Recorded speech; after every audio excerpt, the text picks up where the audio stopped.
Good evening. This is a Tradesight trade recap. I wanted to talk today about the success we had in the futures market with our ES trade calls and just sort of get you an overview of what we did and where it came from, why it was so successful. If you go back on the YouTube pages here and go back a couple days, you'll find a video where Rich posted that the ES, or the S&P E-mini futures, on the daily chart was setting up a 9-bar move up, which implies that we may be getting ready for a rollover in the market. And so we're always on guard at that point for any sort of setup that would lead us to the downside. And today we kind of got the exact setup that we like to see. It worked out very well. So let's take a look first. Here's the ES in 5-minute bars. This is showing the very first bar of today. So this is all of yesterday's data. That was Friday, November 30th. This is Thursday's data. You can see all of our key levels that we use for calculated support and resistance, pivot series, and all the other levels that you can learn in our courses. And the shaded light blue area here, that's the value area. That's where 70% of the prior day's action occurred, sort of a magnet area for the market once you get into it.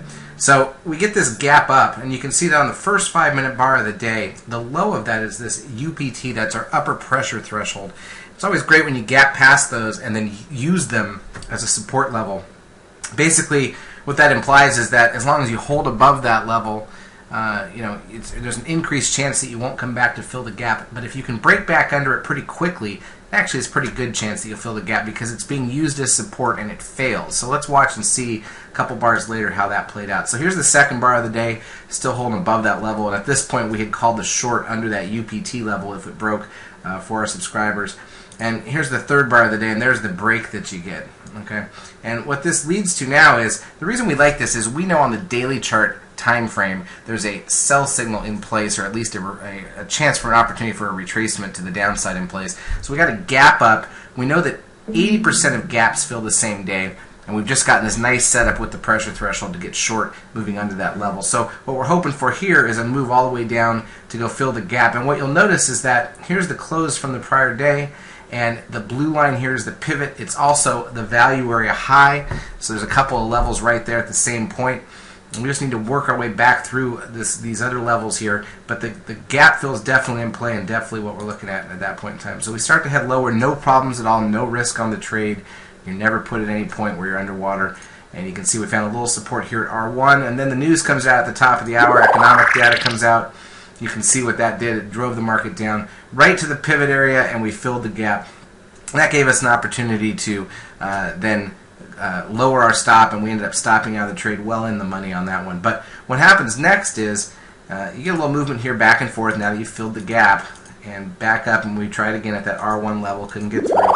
Now we're back to the pivot. So remember, these dark blue lines are all the different pivot series levels. So we started out at R2, got R1 now being used as resistance, and right down to the pivot, that's this dark blue line. And as I said, this is also the value area high. So once you get that level set up like that, you want to go short again, breaking under that pivot and into the value area. And what happens is, after a little more basing action, and look how specifically the market's using that exact line, then you can see we break into that area. And that gives us another opportunity. This one didn't work as well in the first push, but it gave us enough to take half off, lower our stop, and then it moved around a little bit here in the value area. Look how that uses that value area high and the pivot right now as resistance once it's broken. Very good technical action. Unfortunately, stopped us out of the second piece of the trade on that bar right there. Came back up here a little bit. Now we're into the lunchtime doldrums.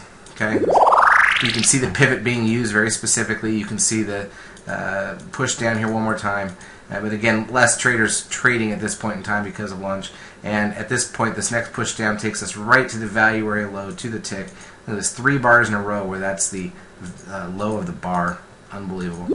And then later we break down over lunch. And from here, we don't have any trades on, but I just wanted to show you these 2 lines that you see, the dash pink line and the dash. This is the average daily range from here to here. That means when we traded down to this level here, that means we've traded the average number of ticks that the ES has traded over the last 6 months. And look at that, to the tick we get a bounce, at least in the short term, off of that number. Now that doesn't end up holding ultimately, but it does for enough time that it has to make you think, wow, the market actually pays attention to that type of data. Now we're using the blue S1 as a little bit of resistance. Then we start to roll over here again as they come back from lunch. And this time we're going to take a break under finally. And notice that dash pink line for a very long time, the average daily range was support. Then we take a push lower here. And so we actually reached all the way down to S2. So having been as high as R2 and as low as S2, it's a good range. Volume ended up being 1.6 billion shares on the NASDAQ. That's better for a Monday than we've seen in a while. The range is better than we've seen in a while. A lot of good opportunities for us here. A lot of very technical setups. If you had this type of technical activity 4 out of 5 days a week, you'd be pretty happy.